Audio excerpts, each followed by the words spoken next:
Hello students, welcome back to account classes. आज की इस वीडियो में हम आपको नोट्स टू अकाउंट्स के बारे में बताएंगे। पिछली वीडियो में हमने आपको बैलेंस शीट का पूरा फॉर्मेट बताया और आज की इस वीडियो में हम आपको नोट्स टू अकाउंट के बारे में डिस्कस करेंगे कि नोट्स टू अकाउंट में आइटम्स को कैसे दिखाते हैं। तो सबसे पहला हमारा नोट्स टू अकाउंट है शेयर कैपिटल। अब शेयर कैपिटल में हम कैपिटल को दिखाएंगे तो इसके 3 पार्ट हैं। Number 1 authorise capital, number 2 issued capital, number 3 subscribed capital. पहले हमें ये पता होना चाहिए अथोराइज कैपिटल क्या होती है। Authorise capital is the maximum capital declare by the company at the time of its formation in the memorandum of association. Memorandum of association में कंपनी फॉर्मेशन के टाइम पर अपनी मैक्सिमम कैपिटल को show करती है, डिक्लेयर करती है। उसे हम कहते हैं अथोराइज्ड कैपिटल और रजिस्टर्ड कैपिटल। इसको रजिस्टर्ड कैपिटल भी कहते हैं। It is not included in the total of balance sheet. इसको बैलेंस शीट के टोटल में शामिल नहीं करते हैं। दूसरा पार्ट है इशूड कैपिटल। इशूड कैपिटल क्या होती है? Issued capital is the part of authorised capital. ये एथोराइज कैपिटल का पार्ट होता है। तो issued capital is the part of authorise capital which has been offered to the public for subscription. जो public में ऑफर के रूप में इशू किए गए हैं, ऑफर दिया गया है कस्टमर इन्वेस्टर्स के लिए। तो आता है issued capital. It is also not included in the total of balance sheet. इसको भी बैलेंस शीट के टोटल में शामिल नहीं करते हैं। तीसरा आता है सब्सक्राइब्ड कैपिटल। सब्सक्राइब कैपिटल क्या होती है? Subscribe capital is the part of issued capital. Subscribe capital issued capital का एक पार्ट है which has been subscribed by the public, जो कि पब्लिक ने सब्सक्राइब किया है। अब ये भी 2 तरह की होती है। Number 1 subscribed and fully paid up.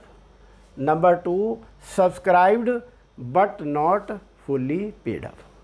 जो फुल्ली पेड अप शेयर होते हैं वो subscribed but not fully paid में आते हैं। जो पार्टली पेड होते हैं उसमें से हम कॉल सीनियर को माइनस कर देते हैं और अगर फॉरफिटेड शेयर क्वेश्चन में दिया है तो उसको इसमें ऐड करके जो फिगर आती है इसको हम टोटल में शामिल करते हैं और जो बैलेंस शीट बनाते हैं वो ये अमाउंट फिर हम वहाँ बैलेंस शीट में शेयर कैपिटल के सामने लिख देते हैं। इसको हम एक एग्जांपल के द्वारा समझाने की कोशिश भी करेंगे। Suppose A company is registered with authorised capital of ₹50 lakh. 50 lakh रुपए से कंपनी रजिस्टर्ड है। Dividing its share into ₹10।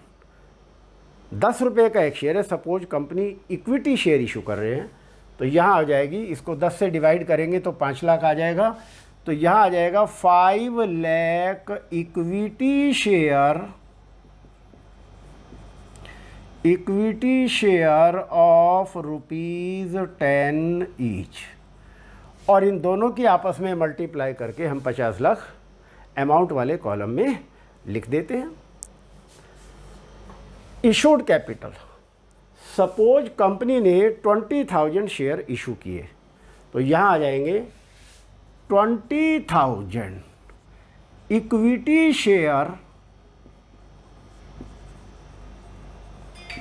Of ₹10 each और ये आ गए 2 लाख रुपए। इसको भी हम टोटल में शामिल नहीं करेंगे। अब 20,000 सपोज शेयर इशू किए हैं और 5,000 शेयर्स ने फाइनल कॉल ₹2 किए, वो पैसा नहीं दिया। तो इसका मतलब ये हुआ कि 20,000 में से 5,000 माइनस करेंगे तो बाकी यहाँ रह गए 15,000।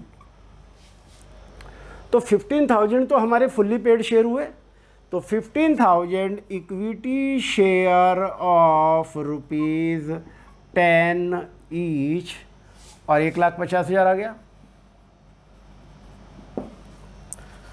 और 5,000 शेयर्स ने चूंकि फाइनल कॉल का पैसा नहीं दिया तो यहाँ लिखेंगे 5,000 shares of ₹10 each 50,000 minus calls in arrear. तो मान लिया फाइनल कॉल 2 रुपये की है तो 5,000 शेयर्स ने 2 रुपये के हिसाब से फाइनल कॉल का पैसा नहीं दिया तो 10,000 रुपये माइनस कर देंगे और ये 40,000 यहाँ आ जाएगा। और शेयर फॉरफीचर क्वेश्चन में नहीं दिया है तो हम इसको नील शो कर देंगे चूँकि हमने ये फॉर्मेट बनाया हुआ है। और इस तरीके से टोटल हमारा 1,90,000 आया। ये 1,90,000 हम बैलेंस शीट में शेयर कैपिटल के सामने ये अमाउंट लिख देंगे। तो इस तरीके से हमारा ये नोट नंबर 1 कंप्लीट हुआ।